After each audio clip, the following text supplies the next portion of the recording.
तुका म्हणे विरा भक्तीची आणि अशा प्रकारची जी एक आगळी वेगळी आवड आहे ना ती खरोखरच या हातोरे कुटुंबातील सर्व सदस्यांना तात्यांना सुद्धा अतिशय आता जगात सांगायचं म्हटलं तर अनेक बहुधा छंदाचे बहु असे जन अनेक लोकांना वेगवेगळ्या प्रकारचे छंद कोणाला कशाचा छंद नाही का कोणाला आणि नुसतं गावात तिकडं फिरून आणि सगळ्या मारायच्या पाहण्याचा छंद कोणाला खाण्याचा छंद कोणाला पिण्याचा छंद कोणाला आणि अशा प्रकारचा पाहण्याचा छंद कोणाला पत्ती खेळायचा छंद वेगवेगळ्या प्रकारचे छंद आहेत परंतु असा जरी छंद जेणे कुटोरी जाय भाऊबंद अशा प्रकारचा छंद असावा की ज्या छंदाच्या द्वारा आपल्या जन्मांतराचं कल्याण होईल अशा प्रकारचा छंद येतो म्हणजे सत्संगती रात्री आमच्या महाराजांना बघितलं वैष्णवा संगती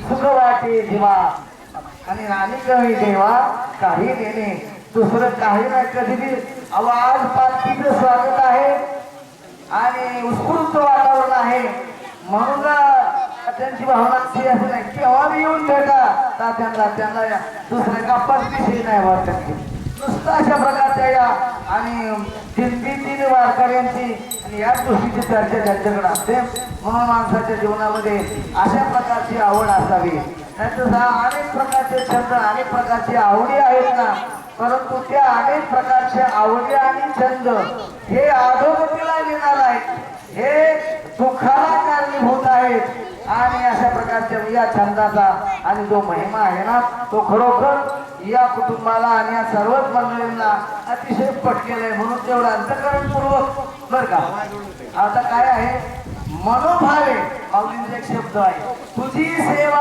करीन मनोभावे त्या शब्दाला फार महत्व आहे मनोभावे म्हणजे काय की या ठिकाणी काही माणसं आला प्रसंग योगायोगाने सगळ्या गोष्टी करतात त्याबद्दल काही फरक नाही ते सर्वजण एखाद्याला कोणाची पंगत मागितली तरी श्रीमंत धनवान लोक असल्या कोणी गरीब राहिलेलं नाही सगळी लोक पंगत घेतात अनुदान करतात परंतु अंतःकरणामध्ये वारकऱ्यांची सेवा करणं म्हणजे देवाची सेवा आहे तुका म्हणे देवा आणि त्यांची केली पावे सेवा त्यांची इच्छेप्रमाणे सगळी शिक्षक मंडळी सुद्धा बाल गोपाळ त्यांना साथ देतात चांगल्या करतात तुका म्हणे सत्य करणं व्हावे साह्य रात्रिया भय दरका जाणे अशा प्रकारचा सोहळा आणि इतकं त्या अंतःकरणाच्या भावनेमुळे बरं का प्रत्यक्षात या ठिकाणी आज पंढरी आणि आनंदित निर्माण झाले एवढा जे गोष्ट एवढ्या आनंदाने गायनाचे एवढे या फुलिया छंदे ही सर्व मंडळी लहान थोड सुद्धा पाहून आणि त्या स्वागताची दिंडी पालखी त्याचबरोबर रिंगण अशा प्रकारचा सोहळा जो रस्त्याने चाललेला आहे तसा सोहळा निर्माण करण्याची इच्छा या कारकुली कुटुंबाची आहे पहा अशा प्रकारची जिथं अशी आवड आहे ना तिथं भगवान परमात्मा आवर्जून आल्याशिवाय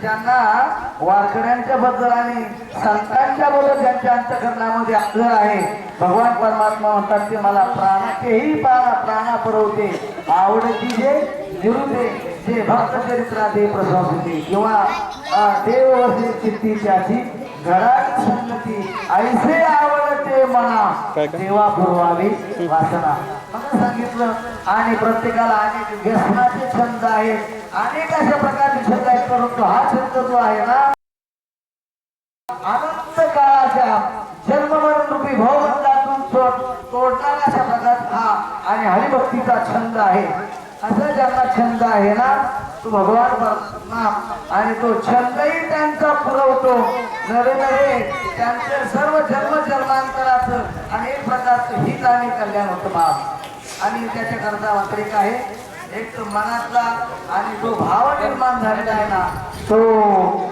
कसा पाहिजे चिरकाळ कायम टिकाऊ पाहिजे निष्ठावंत भाव त्याचा सुधर्म आणि अशी निष्ठा पाहिजे की कधीही त्यामध्ये काही बदल झाला नाही पाहिजे नाही तर काय कसं आहे काही माणसांना कधी कधी भक्तिभाव निर्माण होतो बरं का परंतु तो काय कायम टिकत नाही दिल्ली गेली की झालं काय नाही पण तसं नाही. नेहमी अंतकरणामध्ये संतांच्या बद्दल आणि संतांच्या बद्दल आणि देवाच्या बद्दल आढळ अशा प्रकारची नितांत श्रद्धा भावना ज्यांची आहे ना, भगवान परमात्मा त्यांच्या सर्व इच्छा पूर्ण केल्या. असं उदाहरण काही सांगतं का? भगवान म्हणतात या ओळीमध्ये तो संबंध आहे. तया लागी मज रूपा येणे तयाची मध्ये येते असणे तया लोल किती दिवे प्राणी असा पडले. भगवान म्हणतात आता इथं देवाची आपल्याला जी काही कल्पना संकल्पना आहे ना, देव निर्गुण रूपाने सर्वत्र सृष्टीमध्ये व्यापलेला आहे. तो नाही यायचा ठाव उरलासे कवर. या सृष्टीतील कोणतीही जागा देवाच्या व्याप्तीशिवाय रिकामी नाही. परंतु आपल्याला तशी दृष्टी नाही. देऊन काय सगळ्या जगात विठ्ठल जळी स्थळी भरला नाही का, रिता ठाव नाही उरला. परंतु तू आजच्या दृष्टीने पाहिला विठ्ठलची, ज्या दृष्टीने पाहिला ती दृष्टी आपल्याकडे नाही. सर्वत्र व्यापक. काही लोक म्हणतात साधारण अशा प्रकारे मंदिरापुढून चालण्याला काय काय म्हणून हात जोडतं आणि मंदिराच्या थोडं दोन पावलं पुढे सिगरेट पिढी तशी किंवा काही चुकीचे कर्म करत असताना, पापकर्म करत असताना आजूबाजूला माणूस हे तर कुणी पाहत नाही. दुसरं कुणी पाहत नसतं तरी तो मात्र भगवान परमात्मा पाहणारा आहे. आपण आयुष्यभर आपल्या जीवनामध्ये ज्या ज्या गोष्टी करतो ना त्याची सगळी नोंद देवाच्या दरबारामध्ये आहे. म्हणून तर जैसे ज्याचे कर्म तैसे फळ देतो ईश्वर.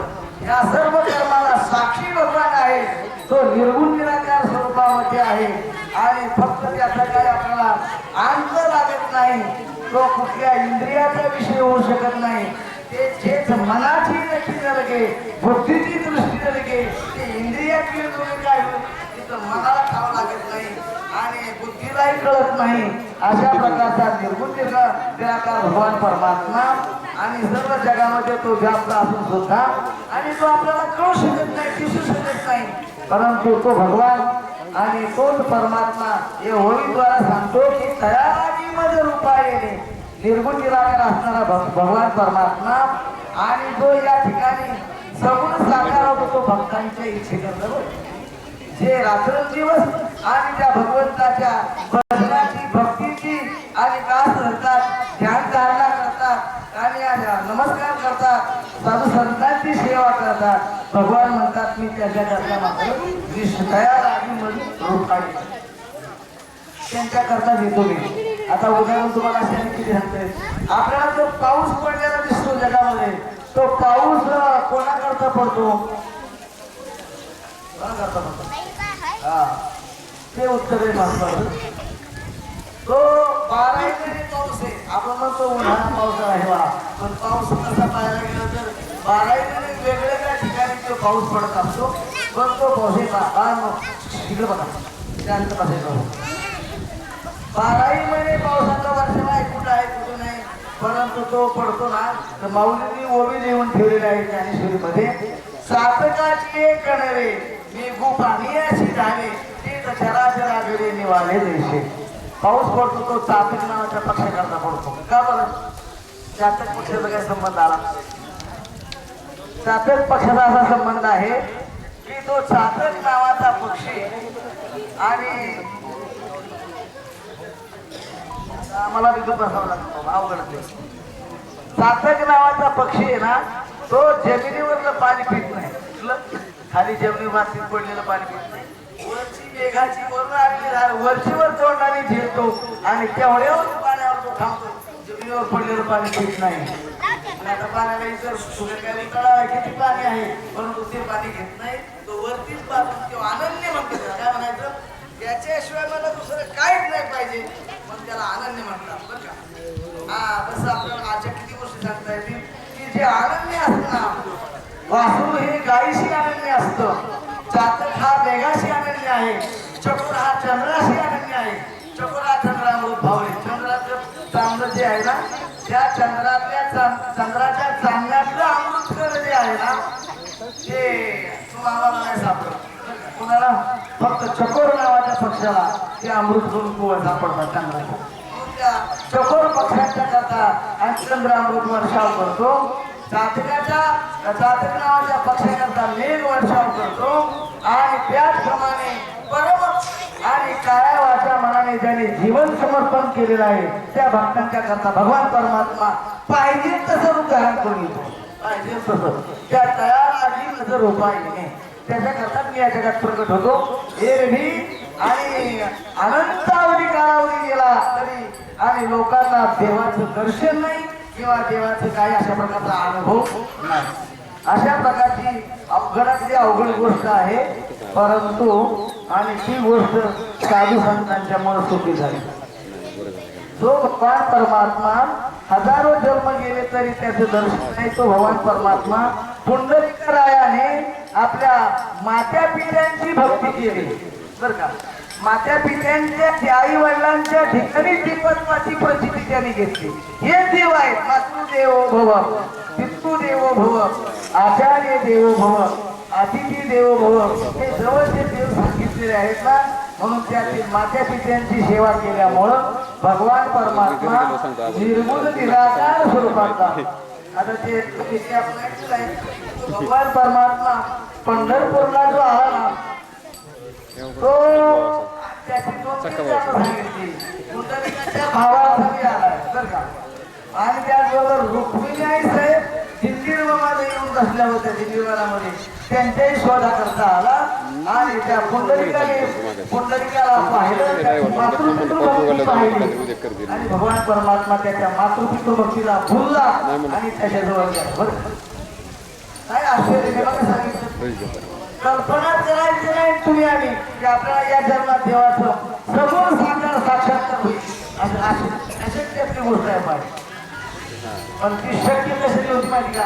या जगात अशा काय गोष्टी आहेत अशक्य आहेत पण त्या सुद्धा कधीतरी शक्य होण्याचा योग येत असतो बा. आणि मग ती कशामुळे शक्य झाली तर त्याची जी भावना आहे ना त्याची जी आता प्रपंचामध्ये बघा संसारामध्ये पत्नी पतीची सेवा करते नाही का. मुलंही काही सेवा करतात. आपण गाय गुरांची सेवा करतो पण काय मोका नाही काय ती काहीतरी इच्छेनेच ना. गाय गुरांची सेवा का करायची. दूध पैसा याच्याकरता गाय गुरांची सेवा आहे.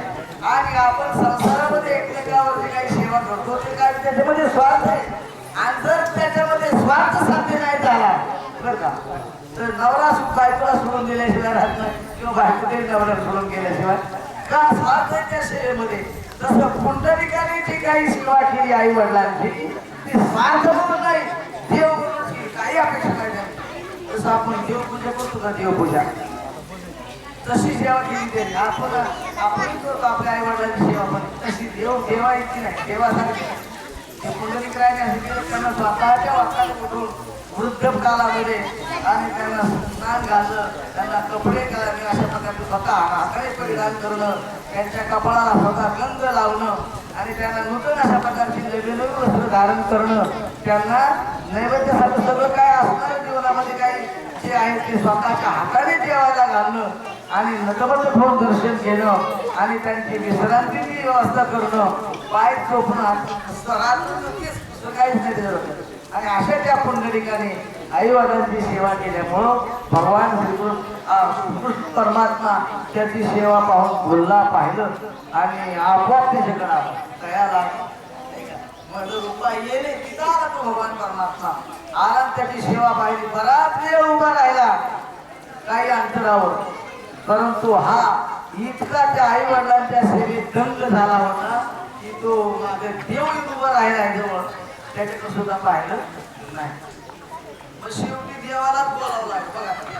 शेवटी त्याची सेवा एवढी होती की देव स्वतःहून बोले अरे पुंडलिका जरा इकडे बघ कोण आले ते तरी. म्हणजे मी काय तुम्हाला ओळखत नाही कोण आले तसं शिवबराचे प्रमाणे या म्हणे आधी ओळखची देवा तुझ्याचा धावा करीत असतो तसले पुंडलिका काय जेव्हा पुंडलिक राय म्हणजे अरे बाबा मी तुला काही ओळखत नाही. अरे बाबा ज्या जगाचा सूत्रधार आहे ज्याच्याकरता सर्व लोक ऋषी मुनी योगी संन्यासी जपी तपी रात्रंदिवस भजन भक्ती करतात तो भगवान परमात्मा तुझ्या समोर अनायासे येऊन उभा राहिला. मग काही पण काय तेव्हा बरं झालं आला तुम्ही काय हरकत नाही. पण जरा वेळ थांबा, मी माझ्या आई वडिलांच्या सेवेत आधी माझी काही सेवा राहिली आहे, थोडा वेळ तुम्ही थांबा. भगवान परमात्म्याला उभं केलं आणि आई वडिलांची सेवा पुन्हा काय तासभर असेल ती केली आणि तिथली सेवा वर केल्यानंतर तो देवाच्या समोर आला, हात जोडले, देवाचं दर्शन घेतलं आणि भगवान प्रसन्न झाले. अरे वा, जगाच्या पाठीवरती अशा एक नंबरचा पहिलाच भक्त पाहिला की तू आई वडिलांची देव रूपाने सेवा करतो. बोल पुंडलिका, तुझ्या सेवा भक्तीवर मी अतिशय खुश आहे, प्रसन्न आहे. बोल काहीतरी वरदान मागून घे. आपल्यासारखं म्हटलं असतं जे आमदार केले की मला ते मला सत्ता, ते मला धन दौलत, परंतु पुंडलिकाने सांगितलं तेव्हा मला तुझ्याकडे मागण्यासारखे काहीच नकोय, काही नाही, मला अपेक्षाच नाही. जयाच्या ठाई पांडवा अपेक्षे नाही रे गावा, सुखाशी करावा जयाच्या असणे. तेव्हा मला तुझ्याकडून काहीच अपेक्षा नाही. देव म्हणतात आणि येडी काही लोक नवा साया सोडून हेल्पट घालून खेट्या घालून मला मुलगा होऊ द्या, मला धन मिळू द्या, मला पाणी लागू द्या, असे अनेक कारणे आहेत. आम्ही तुला होत पसंत नाही तरी त्यांना अनेक काही नवं साया करतात, त्यांना मी मिळत नाही, भेटत नाही. तुला मी होत म्हणतो काहीतरी घे, माग काहीतरी वरदान माग. तो म्हणता देवा मला वरदान काहीच इच्छा नाही, काही नको. अरे बाबा पुन्हा एकदा विनंती करतो, काहीतरी बोल. तेव्हा पुंडलिकाने थोडासा विचार केला आणि सांगितलं देवा तुझी इच्छाच आहे ना, काहीतरी वरदान माग, वरदान माग. तर ते वरदान असं काय काय नाही, आता इथं आलाय ना तू, जो जगाला कधी नाही दृष्टीला पडणारा तू देव, तू इथं आला तर असाच उभा राहा. आता दृष्टी पुढे आईचा शिकू इथंच उभा राहा आणि नुसतं उभं राहू नको. जर आलेल्या सर्व जनजीवांना दुष्ट नष्ट कष्ट पापी पुण्यवान सगळ्यांचा आणि दर्शन देऊन सगळ्यांचा उद्धार कर, हेच काम पुंडलिकाने देवाला लावलं. आणि म्हणून त्या पुंडलिकासाठी भगवान परमात्मा उतरी कासे लावली. त्याचं पूर्वार्थ काय आहे, मूळ पापी तैसे तैसे उतरी कासे कसे येऊ. म्हणून फक्त एवढ्या देवाच्या ठिकाणी असं खटत यावे, शुद्ध होऊन या जावे. म्हणून काय असतो या गर्दीमध्ये 900 900 सगळे घेतात त्याच्यामध्ये आणि ते आपलं आपलं स्वार्थ साधत असतात. असं मला एवढा बोलायचं की पुंडलिकाच्या वचनाकरता भगवान परमात्मा निर्गुण निराकार अवस्था असताना तो सगुण साकार झाला आणि त्याच्या बोलल्याप्रमाणे तुला म्हणजे खरे झाले एका बोले संतांच्या. त्याच्या बोलण्यामुळे तो तिथं उभा तर राहिलाच राहिला. सगळ्या जगाला दर्शन तर मिळालंच मिळालं, पण किती दिवस 8-4 महिने 6 महिने 12 महिने नाही हो. एवढा त्याला उभा केला की कायम स्वरूपीच उभा केला. युगे 28 येथे बरे उभा, इतके दिवस त्याला उभं केलं. भगवान म्हणतात असे ते स्वतःच्या शरीरावर आणि संसारावर उदास होऊन ती माझी भजन भक्ती करतात ना, त्यांच्याकरता मी तिथेच काय त्यांच्या घरी सुद्धा जातो. मला कोणाच्या घरी आला देव, सावता महाराजांच्या घरी देव आला. काय केलं सावता महाराजांनी, आपल्या शेतीतलं, आपल्या प्रपंचातलं, आपल्या जीवनातलं जे जे वाटणामुळे कर्म आहे ना, कांदा मुळा भाजी अवघी भाई माझी, शेतीची सेवा सुद्धा देव म्हणूनच केली आणि सर्व समाजाची सेवा केली, शेतीची सेवा केली, जनावरांची सेवा केली, देव म्हणूनच केली. त्यामुळं आणि स्वतः होऊन भगवान परमात्मा सावता महाराजांच्या मनात जाऊ लागले आणि नुसते जाऊन काय खायला काय नाही केला तिथे जाऊन तिथं त्या माळा सावत्या खुरपू लागेल, त्यांची जो कर्म करू लागला का तर त्यांच्या जीवनामध्ये असणारं जे अंतःकरणाचं दृढ प्रेम आणि आदर आहे ना, बरं तो काही आदर देवाबद्दल होता असं नाही. कोणीही आणि एखादा अंतस्थ वाटून जरी आला तरी त्याचं पाद्यपूजन करून अशा प्रकारचे त्यांची सेवा करायची आलेला प्रत्येक वाटून. मग अशा प्रकारचे ज्यांच्या अंतःकरणामध्ये दृढ भावना आहे ना, भगवान परमात्मा कुठल्या ना कुठल्या रूपाने आणि त्यांच्याकडे आल्याशिवाय पाहत वेगळ्या रूपाने येतात. आणि म्हणून तसंच उदाहरण दुसरं आहे बाप की कोण अनेक साधू संतांच्या देव आला दयालागीच रूपाने जे जे रूप पाहिजे असं ते रूप धरून भगवान परमात्मा त्यांच्याकडे येत असतो. अहो शबरीने आयुष्यभर भजन केलं मातंग ऋषीच्या वरदानाप्रमाणे आणि ती शबरी एक तेवढं एकच वाक्य तिने ऐकलं बरं का, कोणतं हे शबरी, तू आश्रमाची सेवा केली, आमच्यासारख्या साधू संतांची सेवा केली. अरे आम्ही चालू आमच्या निर्धाराला. तेव्हा ती तारुण्यावस्थेमध्ये होती बरं का, 20 वर्षाच्या अशा आयुष्यामध्ये शबरी होती. आणि मातंग ऋषींचं आणि शेवटच्या अशा प्रकारचं ते म्हणजे आम्ही जातो आता, आम्ही आमच्या आयुष्याचा कर्माचा भाग संपला आणि आता वैकुंठातील लोकांना चाललो. परंतु जातकांचा शब्द लाव आणि वरदान दिलं, हे शबरी तू फार चांगल्या प्रकारची संतांची आश्रमाची सेवा केली ना, जा तुझ्या जीवनामध्ये आणि चालून बोलून देव तुझ्याकडे येणार आहे आणि तुला दर्शन देणार आहे असं वरदान देऊन टाकलो. मग त्या वचनाच्या पूर्ततेकरता अहो तारुण्यामध्ये असणारी ती शबरी त्या दिवसापासून जी देवाची वाट पाहत होती बरं का, दररोज आपल्या पर्णभूमीच्या समोर सगळा संभाषण करायचं, रांगोळी काढायची आणि ऋतुकालमानाप्रमाणे असणारी फुलं फळं आणायची आणि ती टोपलीमध्ये भरून ठेवायची. लकांनो सांगू का तुम्हा, उद्या श्रीराम येणार, वनाला सर्व आता खरा आनंद होणार. झाडं झोपाशी किती देवासाठी बोलायचे बरं का. आणि अशा प्रकारची त्या शबरीने आणि रोज त्या प्रभू रामचंद्राचं देवाचं चिंतन करता करता आणि रोज सला संवर्धन रांगोळी फुलं हे करता करता पूर्ण आयुष्य घातलं. म्हातारपणाला प्राप्त झाली, थोडं जात राहिला काही एखादा राहिला नाही अशा प्रकारच्या अवस्थेमध्ये. आणि तिथपर्यंत कंटाळी नाही, एखादी म्हणजे काय खेळायच्या महाराजांचं तरी तारुण्य अवस्थेपासून ते वृद्धापकाळापर्यंत देवाची वाट पाहिली. एक दिवस शेवटी देवाला दयाला आहे, देवाला दयाली हरीशी करुणा येईल तुझी. आणि भगवान परमात्मा जाणून बुजून तिला दर्शन देण्याकरता, तिच्या भक्तीने समर्पण केलेल्या फळाचा स्वीकार करण्याकरता देव आहे. म्हणून आज काय आहे बघा, खरं जर पाहिलं तर ना परमार्थिक वातावरणामध्ये भक्तीच्या मार्गामध्ये तुमच्या क्रियेला विशेष महत्व आहे, तुमच्या अंतकर्तेतला भावनेला फार महत्व आहे. तुम्हाला सांगू, एखादी काही पाहुणे आल्यानंतर नवीलाजाने पाहुणचार पुढं मांडायचं बरं का.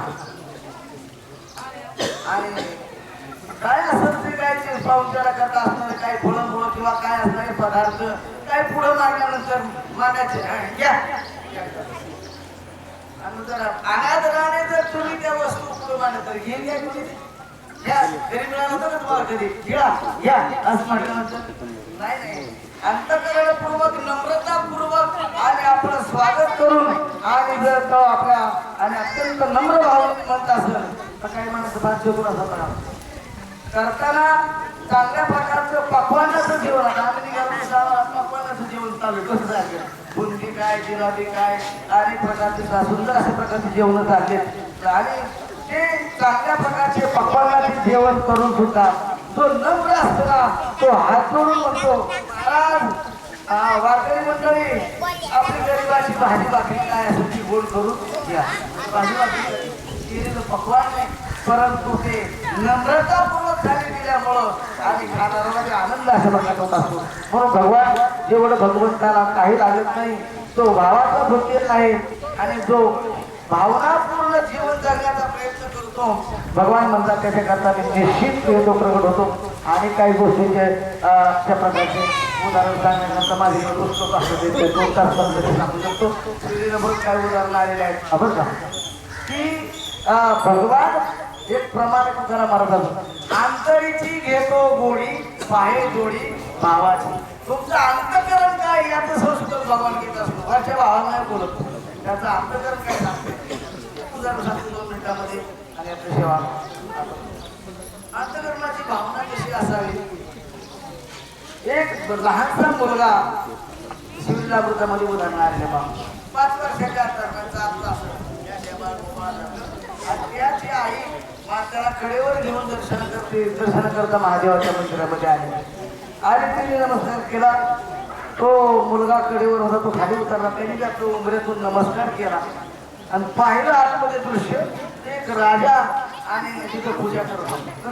राजा होता तो. आता राजाच्या वैभव 16 शौचालय पूजा षोडशोपचार समाज होता 16 प्रकारचे उपचार त्याला षोडशोपचार तशा प्रकारचे त्याच्याकडं अनेक प्रकारचे रत्न माणिकन हिरेन पैसा द्रव्य पान सुपारी हळदी कुंकू असे 16 प्रकारचे पदार्थ आहेत आणि ते नैवेद्याला चांगले पाकवानं अशी पूजा थाटात चालली त्याची आई त्याला उडू लागली तर बाळा घरी आपला उशीर झाला तू काही यायला तयार देवाची पूजा आणि बराच दिवस पूजा पाहिली तेव्हा 2-3 वेळा हिसको आणून त्या आईने त्याला ओढण्याचा प्रयत्न केला पण तो काय लवकर त्याचं सिद्ध रंगलं ते पूजा पाहण्यामध्ये आणि थोड्याच वेळाने शेवटी आणि ती आई राजाराणी ते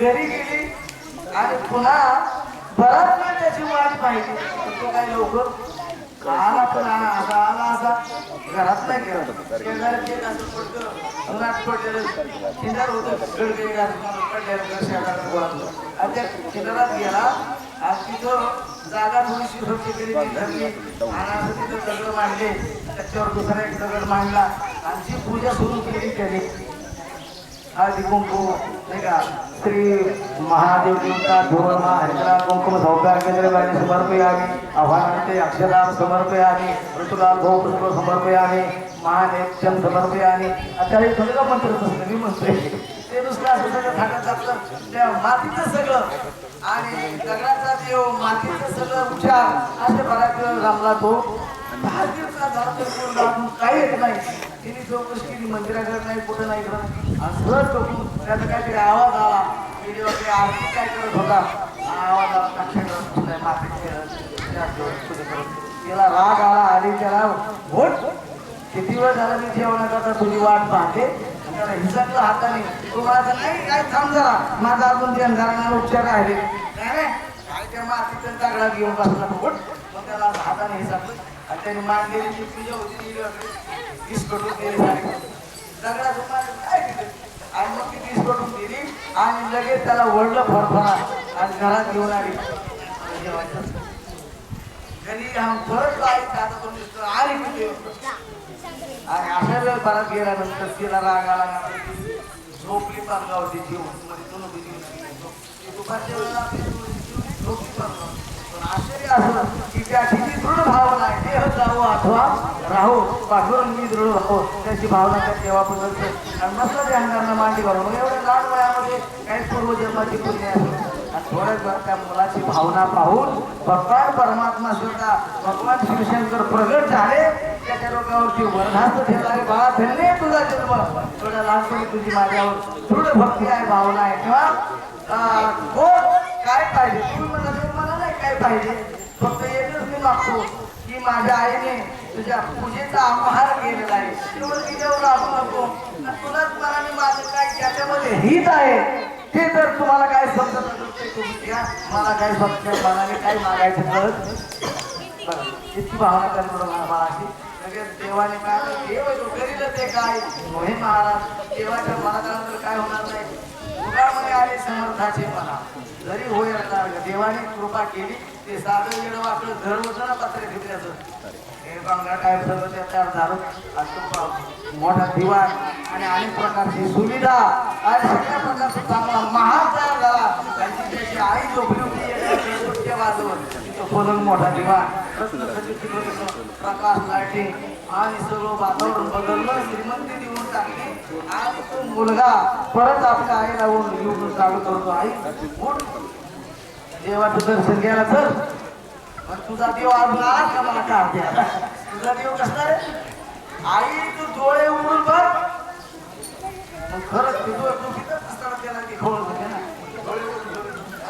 आपण कोणाच्या घरात राजाच्या घरात आलो काय आपण नाही म्हणतात राजा ऐश्वरी देवाने आपल्याला देऊन टाकले देव उदार आहे देव कृपाळू आहे देवाला फक्त काय पाहिजे भावना पाहिजे मग काय लागे न जर पाहिजे त्या जनीमध्ये ते असणे काय अलोर किती दिवे प्राणी असतात त्याच्यावर जीव वळून देव म्हणतोय बरं का देव म्हणतोय मी त्याच्यावरून जीव वळून टाकावा असा मला तो फक्त आवडतो म्हणून या सर्व अशा प्रकारच्या वातावरणामध्ये आपणही भजन पूजन करत चालू आपणही देवाला आवडावं अशा प्रकारची भजन भक्ती करा सेवा करा संतांची करा देवाची करा निश्चित भगवान आपलं कल्याण केल्याशिवाय राहणार नाही कौतुक करावं थोडं आहे त्या सर्व मंडळींनी सगळ्यांनी वेळ दिला वेळ द्यायला सोड नाही माणसाला आता सर म्हटलं का नाही आमच्या घरी असं या बघू जमलं तर ये परंतु ही सगळी मंडळी पाहुणी मंडळी मित्र मंडळी शिक्षक लोक सर्व लहानथोर मंडळी या ठिकाणी आली सर्वांनी या दिंडीचं पालखी सोहळ्याचं स्वागत केलं आणि सेवा केली त्याबद्दल भगवान करो आणि त्यांच्या जीवनामध्ये चांगली भरभराट होत त्यांना अशीच बुद्धी प्राप्त हो अशीच मी भरवणात त्यांनी प्रार्थना करतो सेवेला म्हणतो पुंडलिक वरदा हरी विठ्ठल श्री ज्ञानदेव तुकाराम पंढरीनाथ भगवान की जय माऊली ज्ञानेश्वर महाराज की जय जगद्गुरु तुकाराम महाराज की जय आता विश्वात्मके देवे येणे वागेज्ञ तोषावे तोषोनी मद द्यावे असाय दान हे खळाचे गडी सद्गरी रती वाढो भूता परस्परे पडो मैत्र जीवांचे तुरितांचे तिमिर जाओ विश्व स्वधर्म सूर्य पाव जो जे वांछिल तो ते लाहो प्राणीला वर्ष सकळ मंगळी ईश्वर शांती मांडी अनवरत भूमंडळी भेटतो तया भूतात चला कल्प करू ते आरव चेतना चिंतामणी जे गाव पूर्णते जे अर्णव पिव शांते चंद्रमे जे अनाच्छन मार्तंड जे तापहीन ते सर्वाही सज्जन सोयरे होतो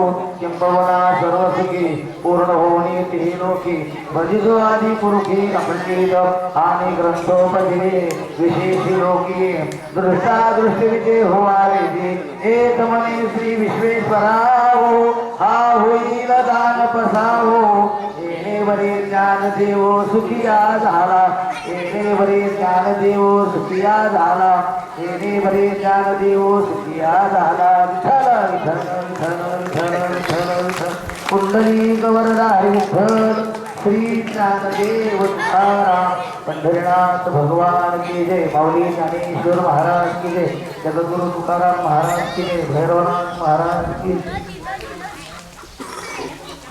हॅलो आज या ठिकाणी नेहमीप्रमाणे कालवारप्रमाणे जलालपूर कैलास महाराज पवारसाहेब यांची दिंडी साथ्यात जेथे आलेली आहे त्यांनी प्रवचन रूपी सेवा थोडक्यात आपल्याला सांगितलेले आहे तरी महाराजांचे धन्यवाद महाराज जवळजवळ 20 वर्ष झाली तुमची दिंडी चालू ना 20 वर्षे तुमच्या गावातून 2 ते 3 दिंडे 2 दिंडे हात होत्या तरी प्रत्येक व्यक्ती माणूस असतो तुमच्या गावातला आज या ठिकाणी प्राथमिक शाळा गुजरावस्ती या शिक्षकाच्या माध्यमातून आणि विद्यार्थ्यांचे विठुरायाचं वेगवेगळी रोपं सादर करून त्या शिक्षकांनी खूप असं मेहनतीने लहान मुलांना तयार केले त्याबद्दल किती शिक्षक तिथे 2 घेतले या शिक्षकांचे कळत यांच्या वतीने आभार मानण्यात येत आहे